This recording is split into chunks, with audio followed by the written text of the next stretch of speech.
LiSTNR production. Whilst Melbourne was under siege during the Gangland Wars and bushfires wreaked havoc across Victoria, those at the top of the Victorian Police were forced to front the media and take responsibility for the intensity surrounding the city. In this week's Rewind episode, we are at the heart of the chaos.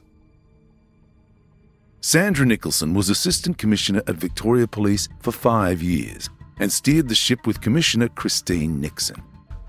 Sandra joined the service in 1975 and rose through the ranks until her retirement almost 40 years later. Brent Sanders chats with Sandra as she reflects on her career and the high-stakes work that took her from social service in New South Wales to the second highest-ranking female officer in the history of the Victorian Police. There's a great little story here. You completed the first year as a trainee teacher, but then found that the job would be too dangerous. Too scary. And so you decided you'd go and join the police instead. Can you just walk us through that decision, Sandra? Yeah, I did 1 year at university and thought, no, this isn't for me. It's a bit scary.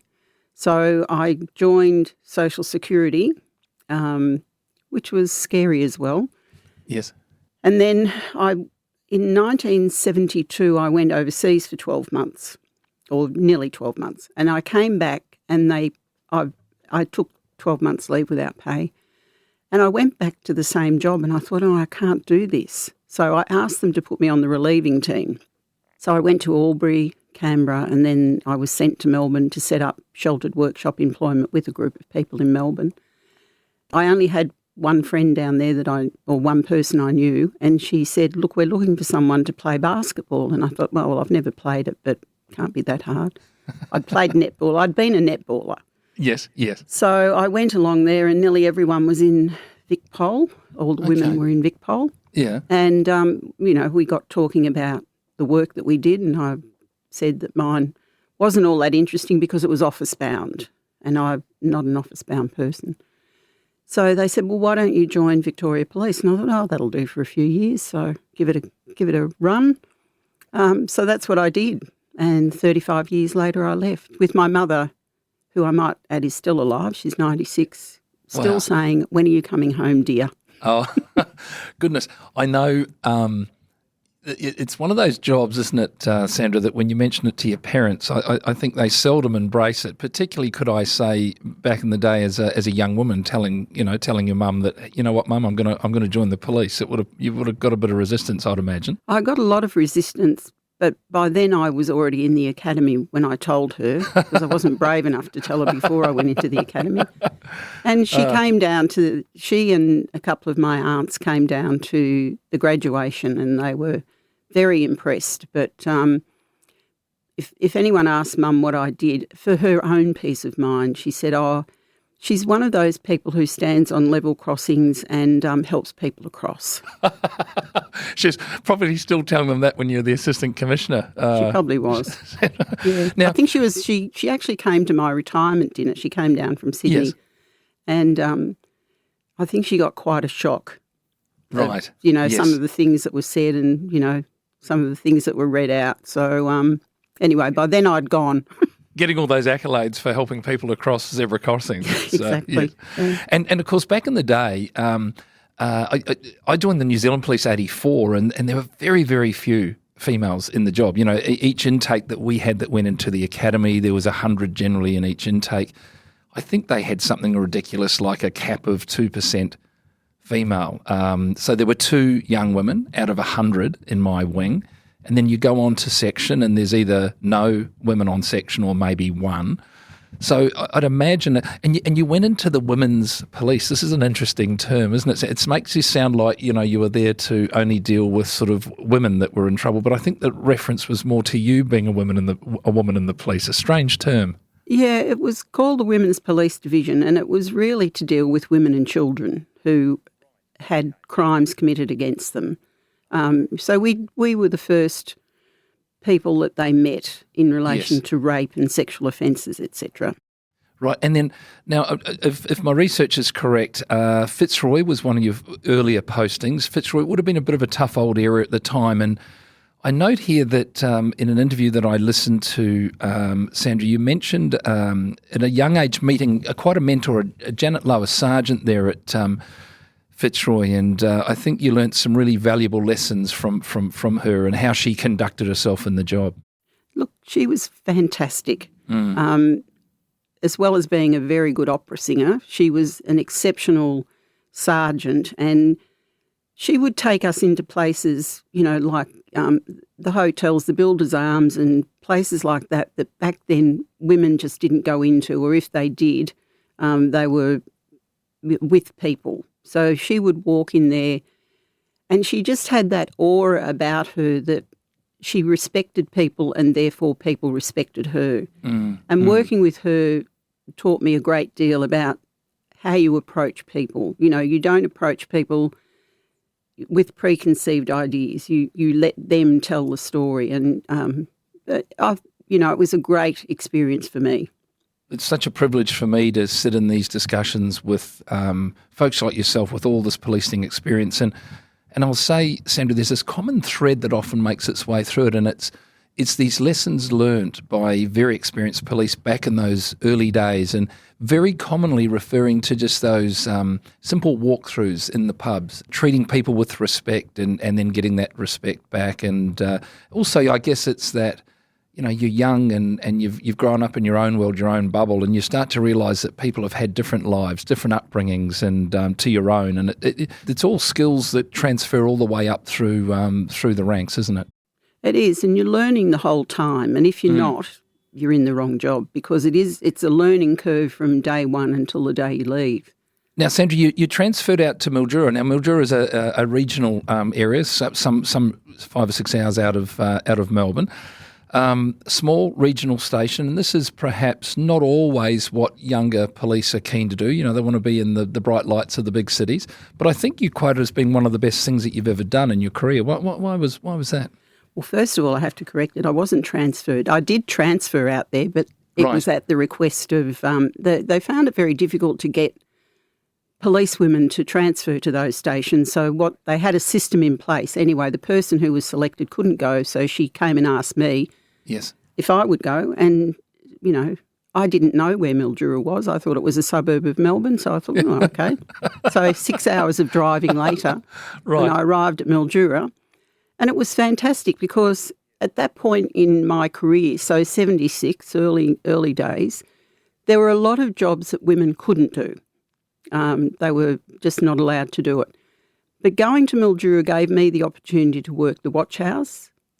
So I had direct contact with a lot of quite serious offenders. I worked with the criminal investigation branch, as they were back then. So it gave me a huge appreciation of all the different areas within Victoria Police and again, how to approach people in different circumstances.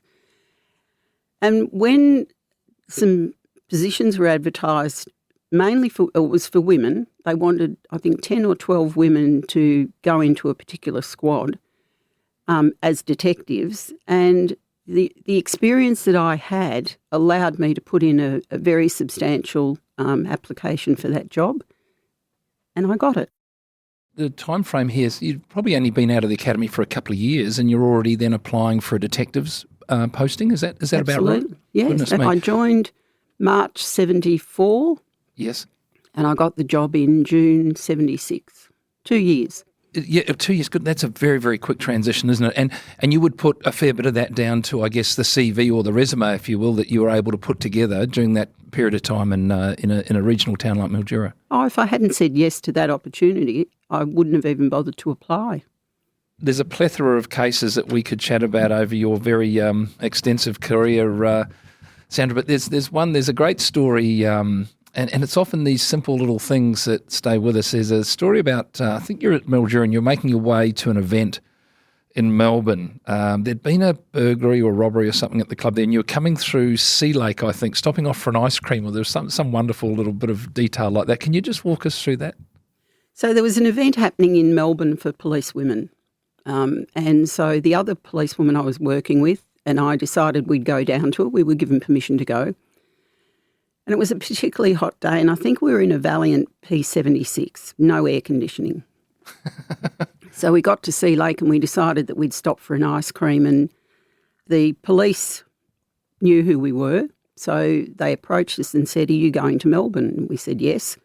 Would you mind taking these two young fellows down because I think he was a detective at the time, Detective Kim West wants to interview them about something that had happened in Melbourne." And I said, "Yeah, okay, but I want to search their bag first." Yep. So I searched their bag and they had a hunting knife and various other things that triggered something in my mind that I'd heard that morning about a burglary at I think it was a hotel in Mildura.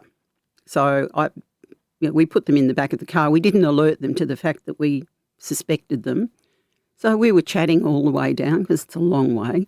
And Julie pulled up at Reservoir Police Station, and I went in and saw Mr. West and told him and gave him the evidence that we had collected. And he put me in for an award for initiative for that, which just blew me away, really. Wow. Well, because he'd have been a fairly senior chap at the time, I suppose. Was, and yes. You're nervously going in there with a bit of information that you've stumbled across. Yeah, and you know, Kim was a bit of a legend. I already knew who he was before I went down there. So, you know, it was a bit nerve-wracking, but I thought, well, the evidence is there. So he just interviewed them in relation to that as well and cleared that one up too. Bang, and they coughed to it. And just from stopping off and getting an ice cream in Sea Lake, you got a commendation. I did. Now, look, 1983, this is an infamous period of time down there in Victoria, of course, the Ash Wednesday bushfires. You had quite significant involvement, Sandra, in that, attending the scenes after the fact, and also I believe that you prepared the coroner's report. Now, that would have involved, I'd imagine, a lot of interviews with those affected by the tragedy of Ash Wednesday. They've lost family members, one thing and another. Listening to those stories, there have been some horrific stuff come out of there. Anything that sort of stands out there, Sandra? Yeah, the coroner had two teams. So there was a team up at Beaconsfield and the area up there, because that was quite a significant fire.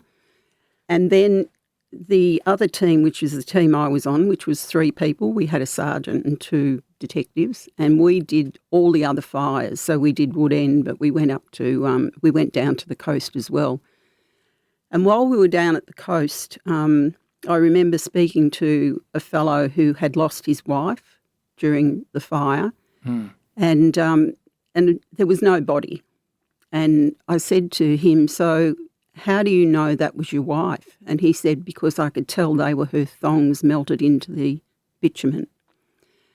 So that was one of the stories, which was just so tragic. And every story we heard was tragic, you know, just decisions made in a split second that weren't good decisions. But the other one was a young fellow was burnt, so the police put him in the back of the car, and a fellow came along and was talking to him, and he thought he was talking to his nephew, but the poor kid was burnt so badly that he was actually talking to his son. Oh. So those sort of stories, you know, there was another story of a woman whose husband and only son, she only had one child, and they had gone out to save some horses, and they had both perished. I mean, the horses didn't, but they did. So, you know, every day for nearly 7.5 months, we were hearing those sort of stories. That was, 7.5 months of my life that I would not want to repeat. I think you were quoted as saying, Sandra, that hearing those stories day after day, it took an immense toll on yourself and the other officers that you were working with at that time. Yeah, well, in our crew, we actually started out with 4, and one of the members just could not continue on. And it does take a toll. I mean, you know, I'm not minimising the toll it took on individuals, because their toll was greater than mine, because I didn't lose anyone in the fire. But hearing those stories day after day, it does take a toll on you. Yes, and I think this is an aspect of policing that perhaps after an event like this, folks, listening and listeners to the podcast are probably, in some regards, understandably unaware of that involvement that the police have in these situations, disaster with victim identification. That it's a very grisly aspect of the job, isn't it, Sandra? It is. Yeah, definitely is. I worked with a chap, and it was around this time. Remember the Mount Erebus crash down in the Antarctic? I do, yes. I think it was an Air New Zealand flight, and I think it was my final year at school, but I joined the police a year or so after that, and one of the sergeants that I worked with had worked in that, and I'd imagine there would have been possibly some Australian police attending that as well, and goodness me, that was a plane that flew into the mountain and everyone was deceased, obviously, and the victim identification and the time that it takes, and like you said, Sandra, those stories, in Ash Wednesday, talking to those families, those heartbeat decisions that can end in disaster, or they can keep families together. How did you deal with that yourself? I mean, how do you debrief? How do you check in on yourself going through that for that 7 or 8 months? Well, I worked with 2 fabulous people, and, we often talk about police black humour, but sometimes it's what gets you through the day. And, quite often it was because a lot of the time we were away from home as well. So we kept each other company, and we'd go for meals and we'd talk about things and, try and find some humour somewhere, because that's really all you could do. So, that getting together of a night time and, having a bit of fun, that was very important. And also, I used to get up early and go for a swim. Right. And, work it out up and down the pool. I swam nearly every morning that I was in the police force, I think. Wow. Because that helped me. That worked for you. It worked for me. And that's an important thing, and I'm sure that's something that you would pass on to younger police coming through, that you've got to work out for yourself what works best for you. And there can be a negative side to that, of course. Sandra, I was chatting recently with one of the chaps we're interviewing, and I said, back in my day in the job, sadly, the worse the jobs that you went to, the more you sort of got on the drink after shift at night. And that wasn't commonplace for everybody, of course, but if you got caught up in that culture, that could be very counterproductive. And of course, back then there was no recognition of post-traumatic stress. There was no counselling really available for the police, was there? No, not back then. Fortunately, they've gone ahead in leaps and bounds, and that's now available. And it's recognised. Yes. And it's, of course, back in those days, if you put your hand up to say, look, I need to get a bit of counselling, it would have been somewhat frowned upon, where now I think it's almost, young police attend a fatal or something such as that. It's almost mandatory that they make themselves available for some of that debriefing afterwards. Well, we all also in Vic Pol, and I'm sure other organisations have it as well, peer support is also very important. Yes. And you talk about that black humour, that's...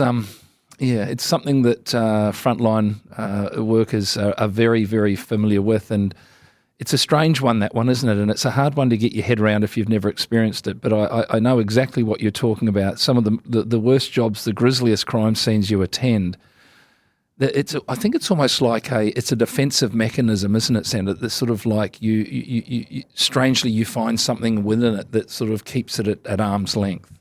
Yes, it takes your mind away from it. To give your mind a rest, even if it's only for a few seconds. Yes.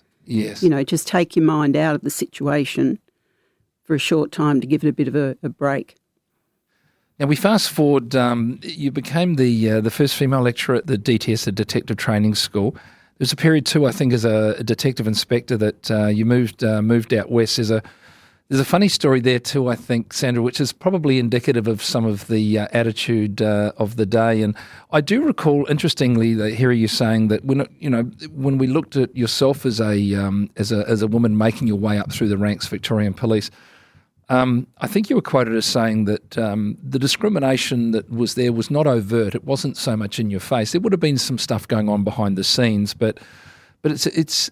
There was that lovely story where I think you were heading out to an environment as a DI, detective inspector, and attended a barbecue, and there was some interesting comments that were made. Yes, the chief superintendent at the time thought it would be good if I came out to the barbecue and met the officers in charge of the CIBs and the special units that I'd be in charge of.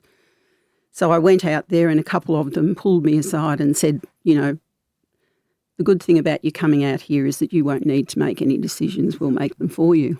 And I just thought, well, give it your best shot. Anyway, a few of them moved on pretty quickly. I think the term red rag to a bull sort of comes to mind there, Sandra.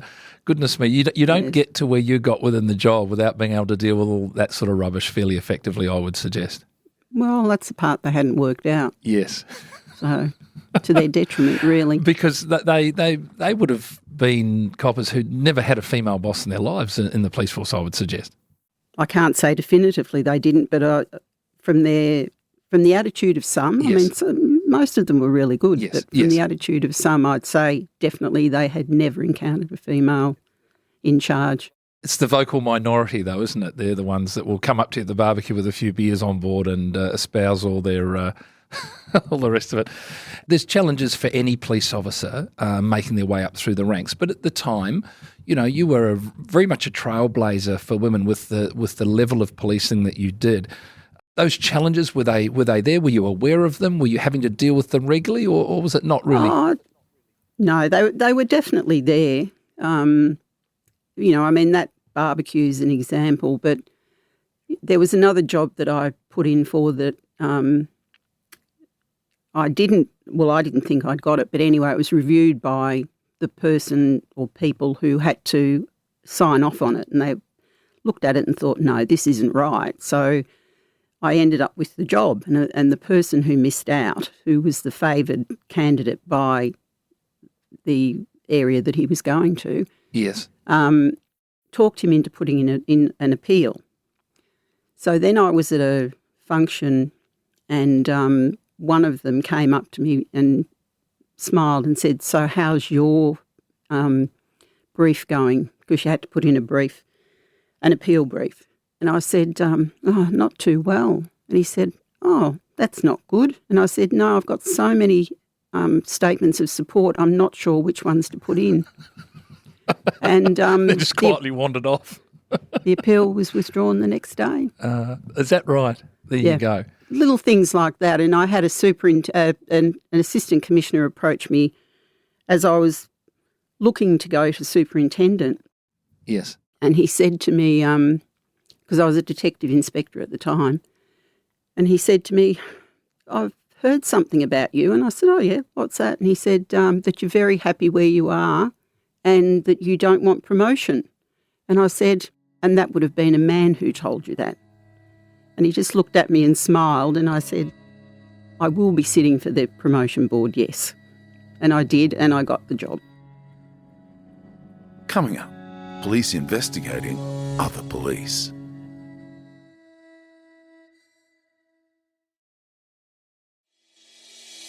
Now, ethical standards, you work within ethical standards for a period of time, and this can be quite a contentious area of policing to work in, where, of course, it's a department of the police that investigates police, corrupt police. And you worked in there for a time, I think, in charge of surveillance, intelligence and undercover. Can you walk us through that, what that role involved? Because this is a different area of policing, quite obviously, because you are policing your peers, and with your degree of service in the job, you would have, if not known personally, you'd have some knowledge or connection to many of the police that you're investigating, I'd imagine. I did. I knew most of the people we investigated. So the surveillance unit, I was there as a detective superintendent, and I had never worked with those groups before, but they were just amazing because we did have a challenge where quite a senior police officer who was cognizant of all the sorts of things that surveillance units do needed to be surveilled. And they came to us and said, look, we think this is an impossible job. So I gathered the team together and said, we have to do the impossible. And they were sensational.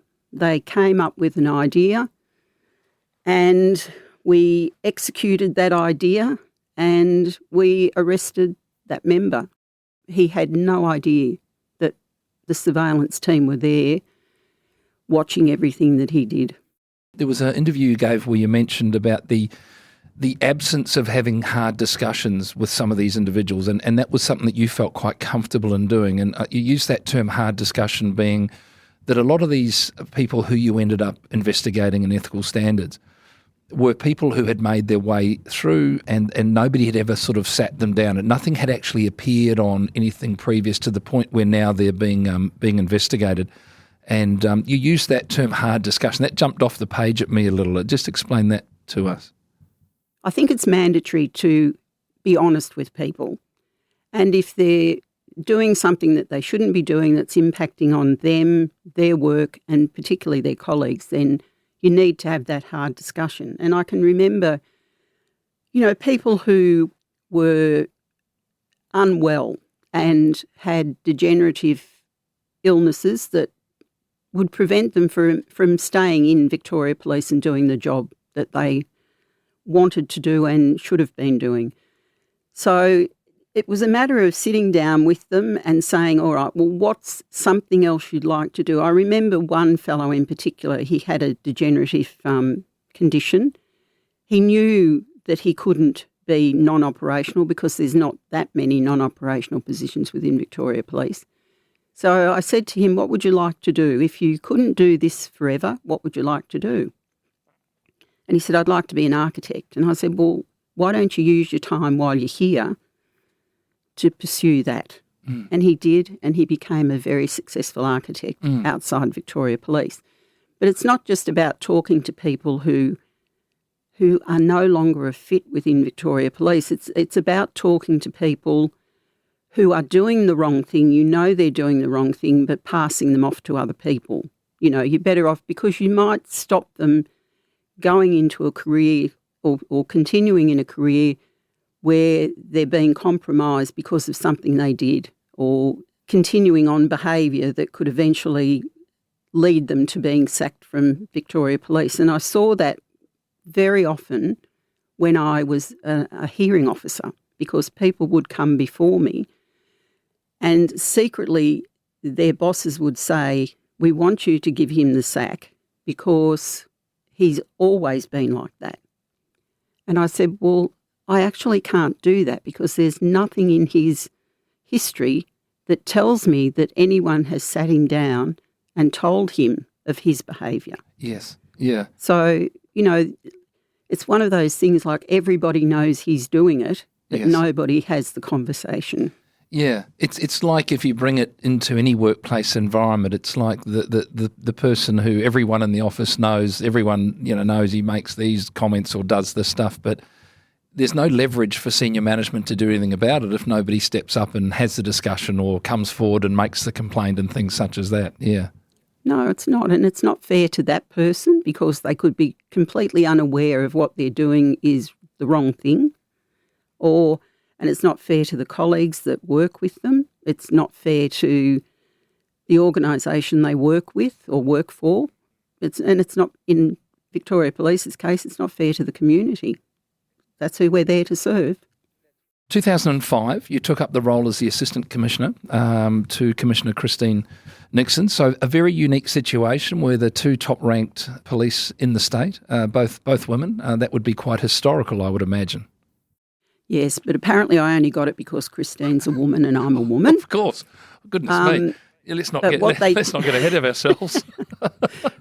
What they didn't realise is even though I passed the test or passed the panel, Christine still put me in position for 6 months to prove that I could do the job.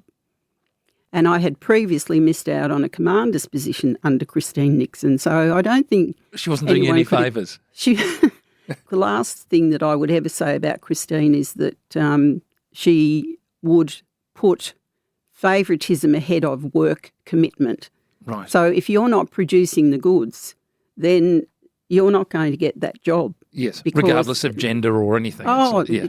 Didn't come into it. It wouldn't come into it because she needs the work to be done, and therefore you need to select everyone who's selecting, needs to select the best person. I mean, the nepotism that was rife in Victoria Police years ago, I would say it is non-existent today because people are held to account for, their outcomes. You can't use nepotism anymore, particularly for someone who can't do the job. And I think Christine was very responsible for that.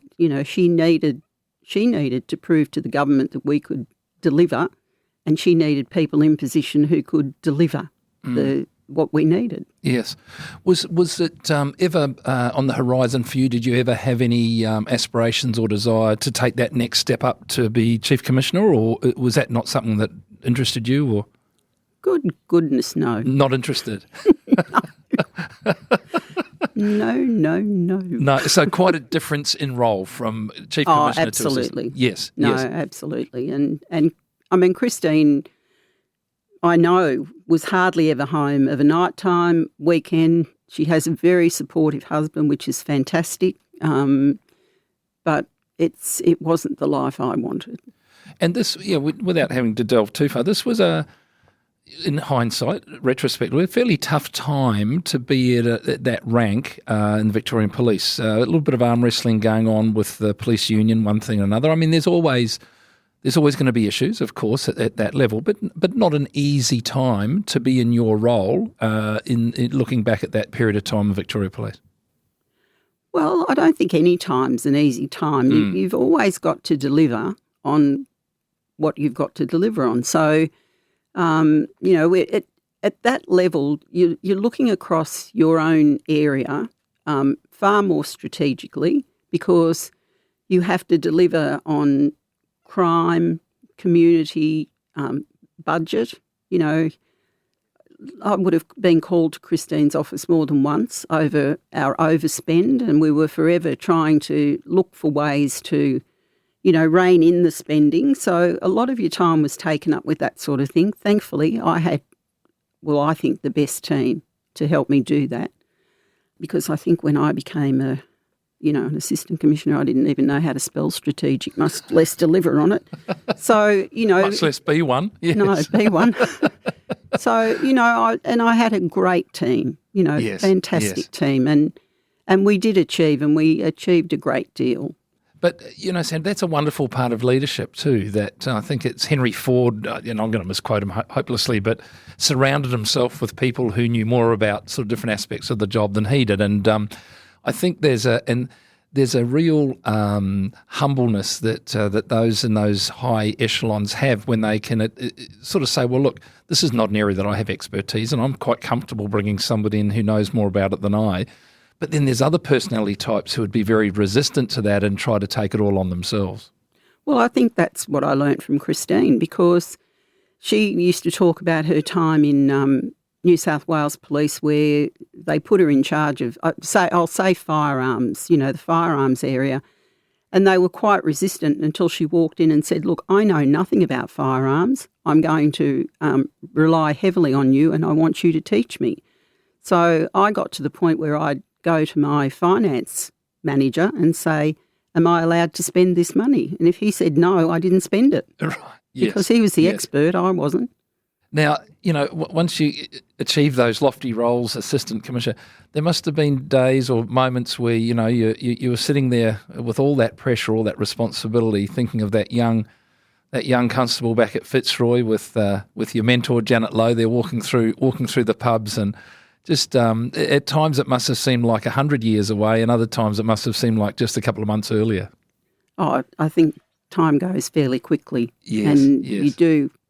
You do sit there, and it was interesting at my retirement dinner because they were reading out things from my history that I had even forgotten.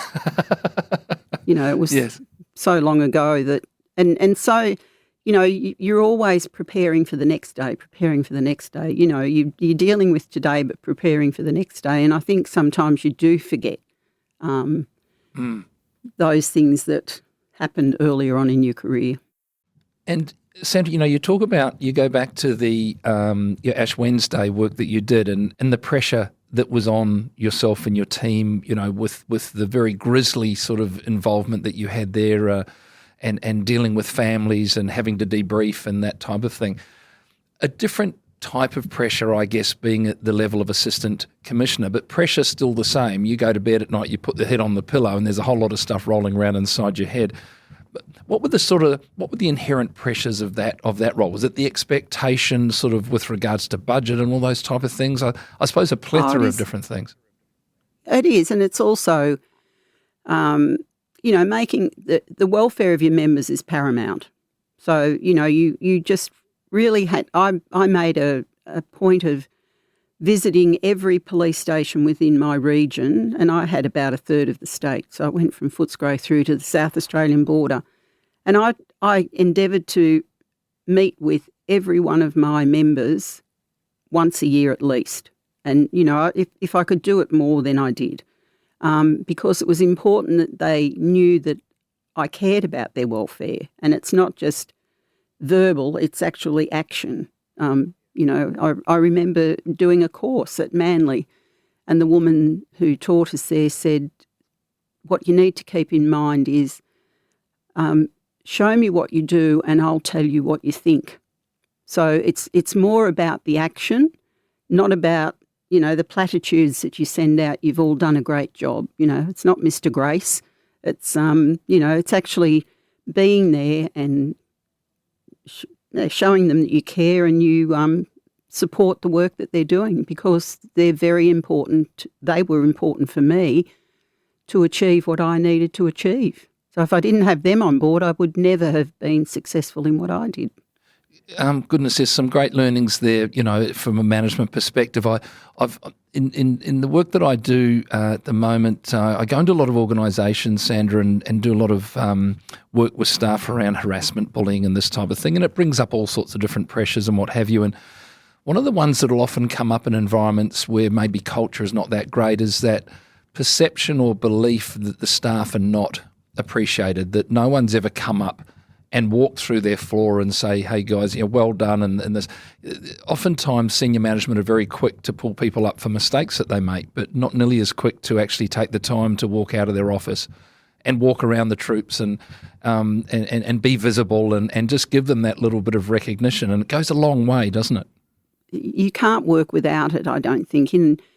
As a leader and a manager or whatever, the troops need to know that you support what they do.